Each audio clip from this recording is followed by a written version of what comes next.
Chers frères et sœurs, dans le Christ, soyez le bienvenu à notre réflexion dominicale de la parole de Dieu. Nous sommes au troisième dimanche de Carême année B. Jésus-Christ est la pleine présence de Dieu dans le monde. La première lecture du livre de l'Exode, chapitre 20, décrit les lois de Dieu qui nous ont été données par Moïse. Pourquoi Dieu a-t-il donné les 10 commandements aux Israélites et à l'humanité dans son ensemble? Rappelons-nous que Dieu a donné à Adam le premier commandement ou bien la première loi à suivre. Tu pourras manger de tous les arbres du jardin, mais tu ne mangeras pas de l'arbre de la connaissance du bien et du mal.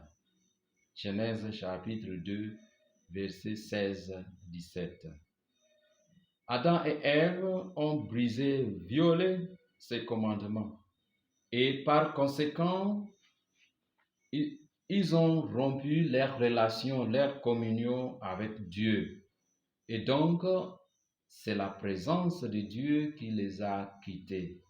Cela conduirait davantage à la rupture des relations humaines. Caïn va tuer son propre frère Abel. Genèse chapitre 4. Le Seigneur a donné ces 10 commandements ou bien 10 paroles afin de restaurer sa présence au milieu de son peuple. En conséquence, cela renforcera la communion entre l'homme et Dieu. Voici les 3 premiers commandements. Et de bonnes relations entre les hommes eux-mêmes. Voici les 7 derniers commandements ou bien paroles.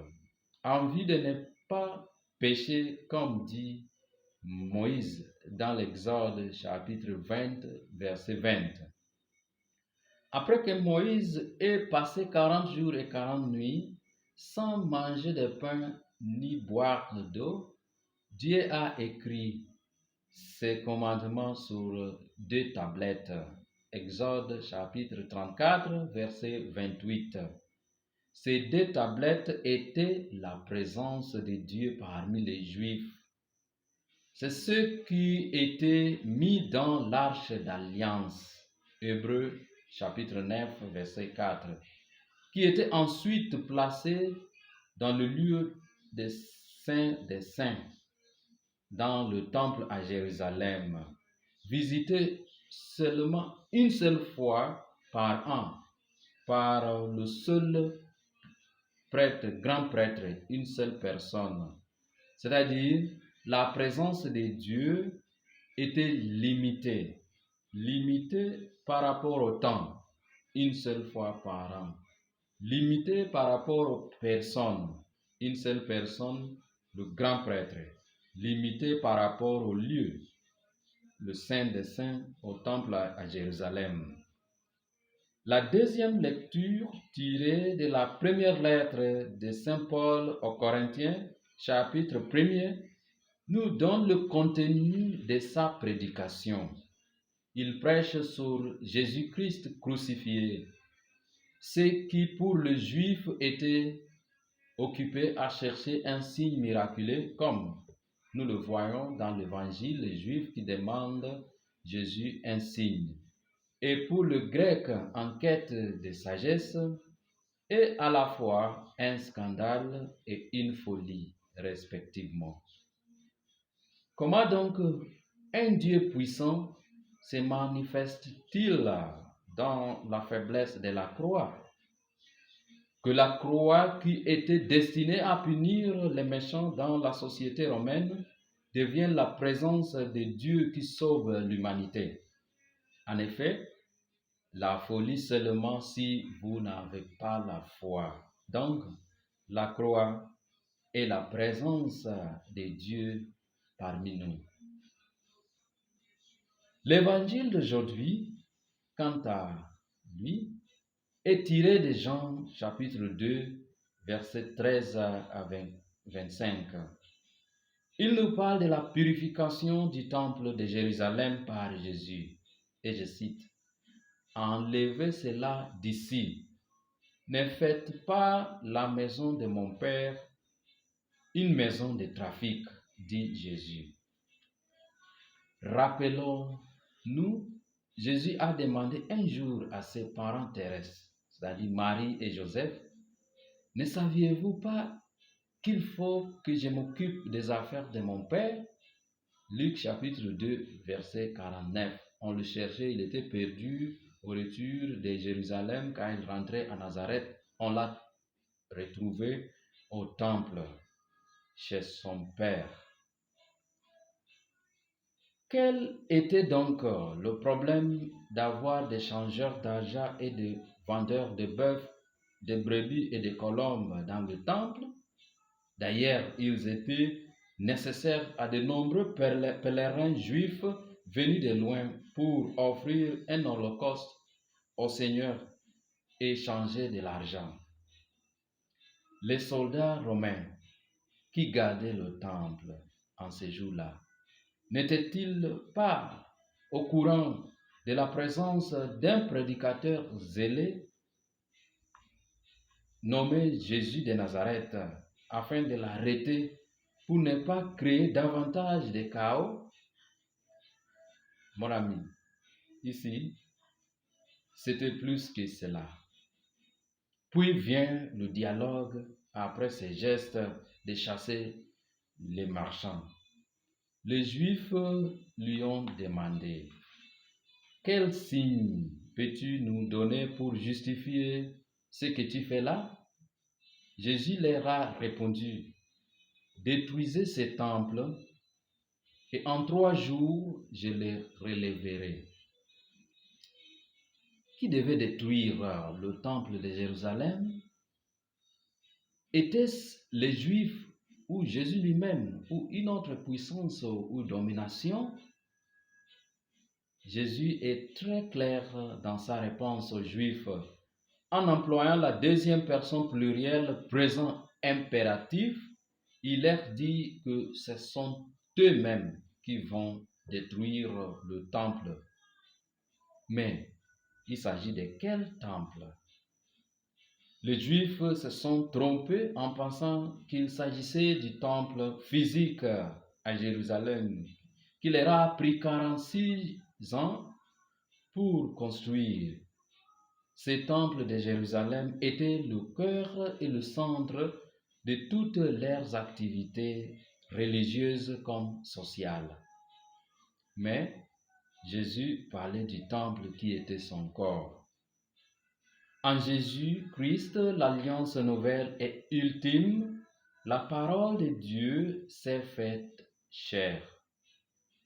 On lit cela en Jean 1er chapitre. Donc, étant la parole de Dieu, la présence de Dieu parmi nous, c'est-à-dire Emmanuel, Matthieu chapitre 1er verset 23, il est ce temple reconstruit 3 jours après sa mort, détruit et tué par les Juifs eux-mêmes. C'est pourquoi Jésus n'a jamais fait confiance aux Juifs, comme on nous dit vers la fin de cet évangile. Il est bon de noter, chers amis, qu'aujourd'hui, Jésus, en chassant les animaux et les pigeons, les libère des sacrifices, tout comme Dieu a libéré Isaac. On a lu cela dans la première lecture du dimanche passé, deuxième dimanche du temps de Carême, Genèse chapitre 22. Plus tard, sous la croix, Jésus libérera le Saint des Saints, le temple de Jérusalem, quand par sa mort sur la croix, les rideaux du temple se déchireront en 2 morceaux, du haut jusqu'en bas. Cet rideau qui a bloqué les gens de voir la présence de Dieu. Et donc, nous lisons cela en Matthieu chapitre 27, versets 50-51. Cela fera en sorte que la présence de Dieu soit vécue par tous. partout et en tout le temps. L'homme ne sera plus séparé de la présence de Dieu. Chers amis, voilà une grande révolution apportée par Dieu lui-même à travers son Fils Jésus pour nous qui cherchons toujours sans cesse sa présence. Dieu est pleinement présent en Jésus-Christ. Jésus lui-même avait dit, « Le Père et moi, nous sommes un. » Nous lisons cela en Jean chapitre 10, versets 30 à 38. D'ailleurs, il sera accusé de ça. Jésus est venu déplacer la présence divine de l'enceinte du temple de Jérusalem à son propre corps. Ce faisant, tous peuvent avoir un accès facile, sans holocauste et à tout moment, dans tout le temps. C'est une nouvelle ère. Une nouvelle ère où l'Esprit du Seigneur trouve refuge dans l'Église, corps mystique du Seigneur.